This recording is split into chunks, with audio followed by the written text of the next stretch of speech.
Greek killed Greek in that plague called civil war. Brother tortured brother. And those that survived fled to the hills to kill again. When I was a boy in Independence, I had my nose in every history book in the Independence Library, and I learned a great many things about Greece. I learned that it's not as big as the state of Missouri, but that small country left more ideas than nearly any other organization that ever existed in the history of the world. I learned that Greece left ideas to those people who want to live together and govern themselves. In 1946, the Greek nation was like a family split in two. Each faction imposed their will upon the other by terror. In place of government by and for the people, there was suppression of civil rights by a reactionary leadership. In direct opposition, there were bands of guerrilla fighters, many of them waging war to establish communism in Greece.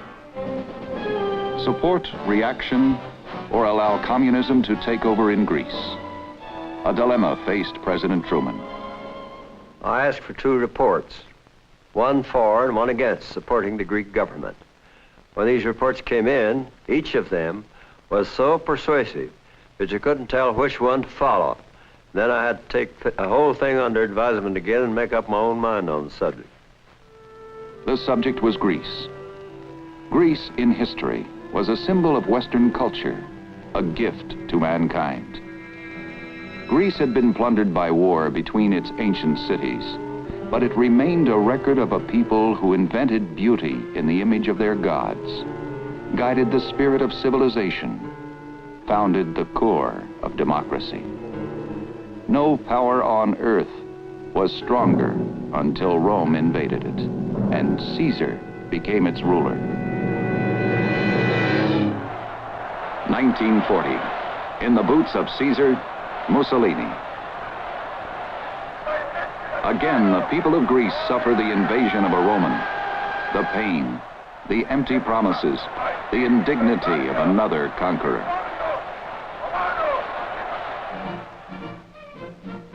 Mussolini is confident that his fascist armies are as great as Caesar's legions.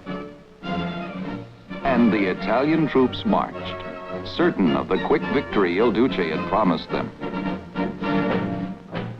The undermanned Greek army was quickly strengthened by the organization of several resistance movements, among them the communist-led EAM.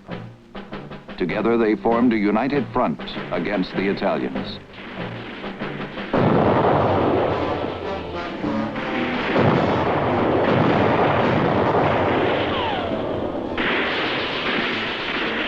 Soon, the armies of Mussolini retreated.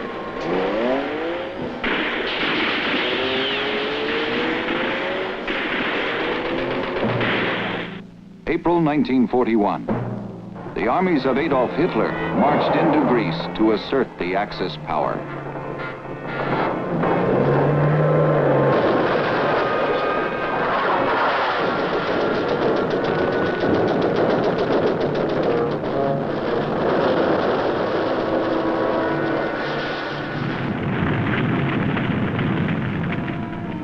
The Greek army was wiped out, surrendered in less than 30 days.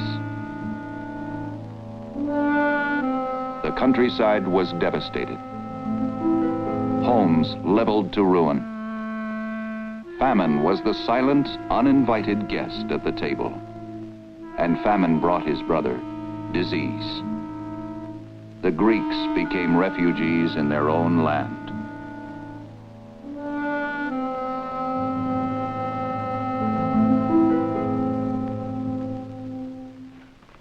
There was a town in Greece, a town of poor people.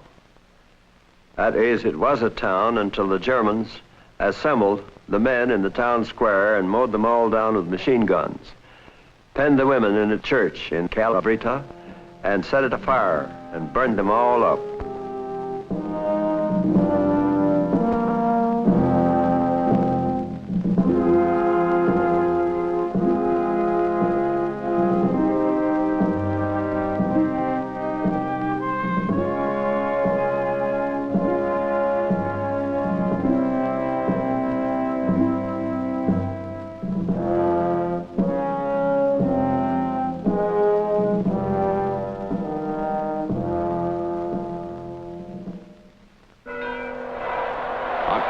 1944, the Nazi horde retreated from Greece, and 40,000 British troops arrived as liberators.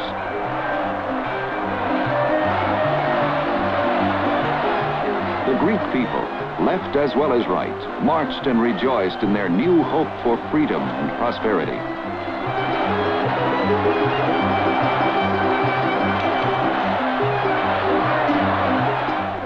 The Grecians looked forward with enthusiasm to the rebuilding of their families, their homes, and the reestablishment of their government.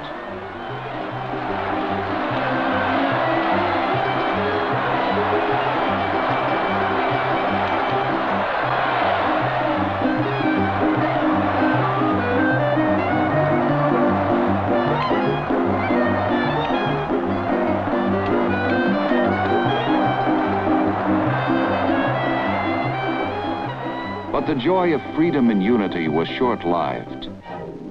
The EAM refused to cooperate with the new government in Athens and took up arms against it. The promise of peace was lost as the terrorism of civil war spread fear throughout Greece.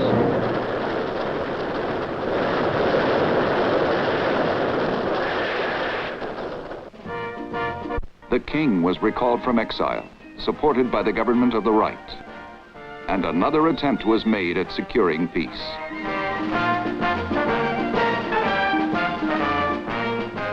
The king was the symbol of the old way of life, ruling power for the few.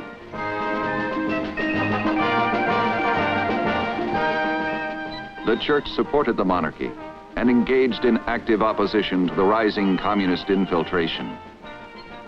Demands that the EAM turn over their rifles and end guerrilla warfare were met with a new outbreak of terrorism. Between the extremists on the right and the left, Greece was being assassinated under the guise of patriotism. The crowd on the right called the EAM communists. The crowd on the left called the other side fascist collaborators. The attacks of the communist-supplied EAM kept Greece in a state of turmoil.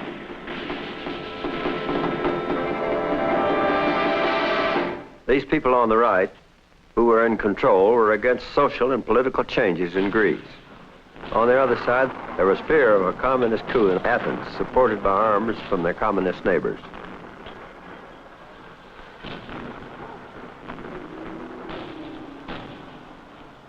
Protesting foreign aggression on Greek soil, the supporters of the monarchy petitioned the United Nations. Their claim? The EAM guerrilla forces were receiving military aid from communist nations across the borders of Greece. In December 1946, the Security Council sent an investigating commission to Athens. There they were faced with demonstrations by extremists of both right and left, attempting to influence the commission. Riots and discontent continued to spread through Greece when the UN investigators failed to do anything. The British, who believed they came as liberators, were charged with the duties of a police force. Now, economic problems in England left the British unable to maintain the financial and military support of Greece, which they had borne since the liberation in 1944. When the British informed me that they were going to pull out of Greece, that made the decision all the harder. Should I or should I not use the moral suasion and the resources of the United States for the benefit of a foreign nation while we were at peace? I had to make a decision. It could mean war. I knew that when the British moved out of Greece, Stalin would move in.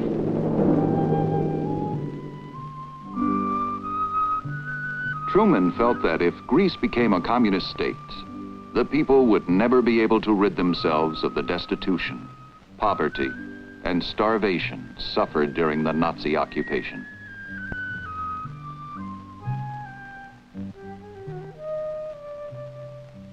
I knew Stalin from way back at the Potsdam Conference.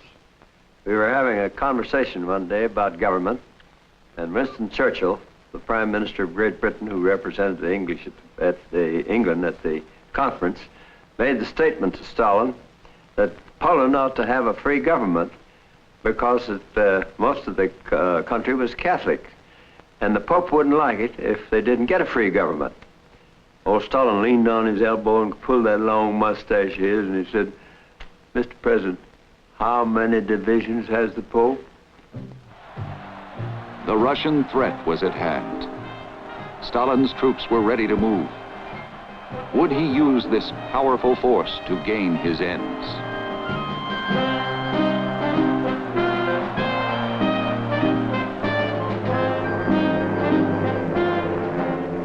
The facts of history weighed on Truman's decision. A few months before Greece, the weakened nation Turkey had been the target for communist expansion. It was July 1946, and it began when Russia said she wanted to protect the only port to her south, which is on the Black Sea. To keep it open, Moscow proposed a new pact with Turkey that would exclude all nations except the Black Sea powers. But the result would be Greece, Turkey, and the entire Middle East under Soviet control. The threat to Turkish independence was not only a Turkish problem, but a problem for Harry S. Truman as well. I knew that Stalin was ready to move in with his divisions, already armed and ready to go, and he was going to move in on any excuse. The excuse he was going to use was that the Turkish-Russian pact must be enforced, and he'd have to have his divisions there to do it. He wouldn't need any excuse, but that's the one he made. The Turkish government asked for advice and for help. I also needed advice. The State, War, and Navy departments had given me a report on the situation around the map of the Near East, which covered what was happening there. The Russians were threatening to go in with troops. All I used to get the job done was to use words. I didn't want to start a war. It was the view of the United States and those of our allies that should the Dardanelles become the object of Russian aggression, the resulting situation would constitute a threat to international security and would clearly be a matter for action on the part of the Security Council. It stopped them, but I knew not for how long. I knew the Marxist doctrine was to take 2 steps forward and 1 step back. The situation in the Near East was like a bucket full of holes and leaking everywhere. Plug up one hole and another one leaks just as much. The Russians found the big leak in Greece, which was torn apart by war. The guerrilla fighters of the EAM, strengthened by arms from communist Albania, Bulgaria, Yugoslavia, let down a rain of terror. Every Greek in the islands now felt the horror of civil war, suffered the anxiety of total war about to destroy their homes again. We knew that the communists along the border were arming the Greeks so that Greek could fight Greek, and that we surely didn't want. Should we step in and help the government of Greece, which is a government of the right, which did not believe in progress, or should we stand aside and let the minority in Greece that had no government whatever take over and turn the whole thing over to the communists? I had to make up my mind to send our young men into a country that was already half dead. I didn't want to do it. Easy to say that we don't want war. Everybody says that. Who ever said that he didn't want war? Everybody from Caesar to Hitler said they did not want war. But at the time of the crisis in Greece, I said, it's no longer enough merely to say we don't want war. We must act in time, ahead of time, to stamp out any conflict that may threaten to spread over the world. People were saying that was a job for the United Nations, as if I didn't know it. But the United Nations at that time, 1947, didn't have the power or the strength to accomplish the purpose, but it had to be done. It was springtime in Greece. But no one in Greece was planting any crops.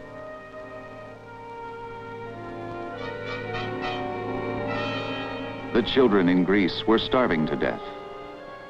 Poverty and hunger spread through the land. Greek fathers were occupied with the business of war.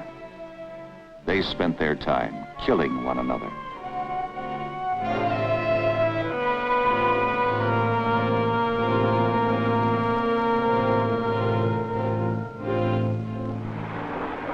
Greece was in chaos and faced with danger of complete collapse. If the government fell, the communist-supported forces of the EAM would take over. The government on the right was denying democracy to its people, but that I thought was the lesser of the two evils. If the communists got charged, the common people wouldn't have a chance in the world anyway, and they never have under a communist government because it's nothing but a totalitarian state. The government of the right in Greece was just a regular old monarchical government. And I figured that we'd better save the government in Greece and then reform the government after we had that done. The Soviets knew if American aid was not delivered to Greece, the door to the entire Eastern Mediterranean would be open to communist subjugation. Did they really want to go to war if we opposed them by sending help to Greece? It was time for a decision, and to have the courage to make it. United Nations principles and the freedom of the people of Greece were the flesh which I held. I wanted to put the world on notice that it would be our policy to back up the cause of freedom wherever it was threatened. I called in the congressional leaders to inform them of what I had in mind.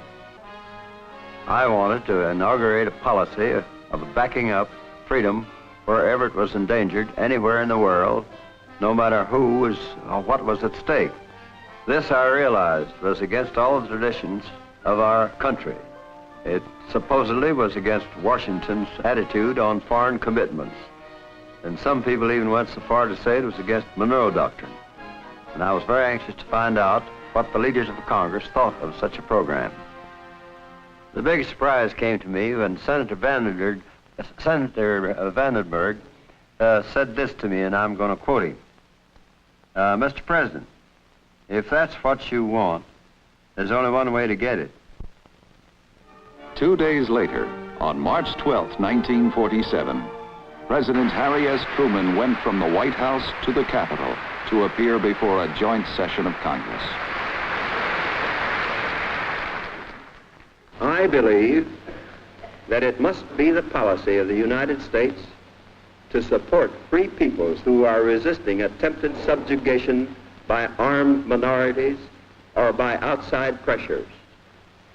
I believe that we must assist free peoples to work out their own destinies in their own way. The free peoples of the world look to us for support in maintaining their freedom. If we falter in our leadership, we may endanger the peace of the world, and we shall surely endanger the welfare of this nation. Great responsibilities have been placed upon us by the swift movement of events. I am confident that the Congress will face these responsibilities squarely. This speech launched the Greek-Turkish aid bill. Harry S. Truman believed that if it were passed, it would be an encouragement to peace in the world. It would avoid potential wars by stopping aggression at the very start. Now, the task for Truman and his supporters was to convince Congress of the need for immediate action. Dean Acheson, then Undersecretary of State, presented the president's view. I think that by strengthening the forces of democracy and of individual freedom in Greece and Turkey, and by strengthening the economies of those two countries, we will do much to eliminate sources of friction between the great powers in this area. There were many others, however, who disagreed with the president, and a war of words was let loose throughout the country.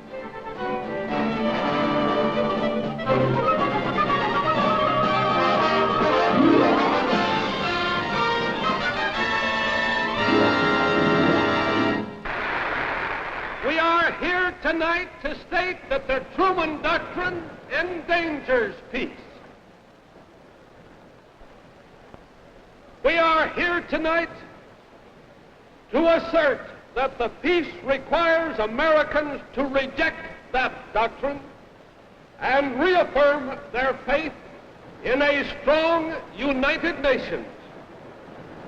The truth is that the President and his Republican backers are less concerned with the need of the Greek people for food than with the need of the American Navy for oil.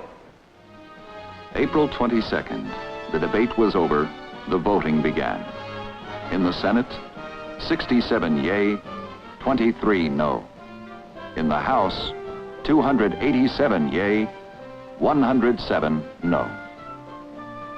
May 22nd, 1947. President Truman signed the bill, and the Truman Doctrine became the new foreign policy of the United States of America. But the fight is never over. There are still those who say that the aid was offered not to human beings, but simply to stop communism in Southeast Europe. I should like to stick to the facts as they are. I was anxious that the humblest man in the farthest corner of the earth should have a place to eat and a place to sleep and something to wear. And I was willing to expend every effort of which I was capable to get that done. No matter what the opposition had to say, the objective was to make the whole world a fair and a good place to live. I wanted to do away with these revolutions and civil wars and things of that sort that are unnecessarily killing people off because a few factions couldn't agree with each other.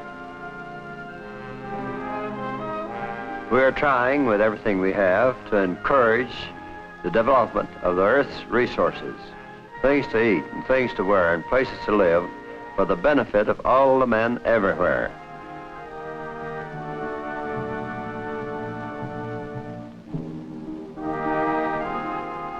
The foreign policy of the United States is the maintenance of peace in the world.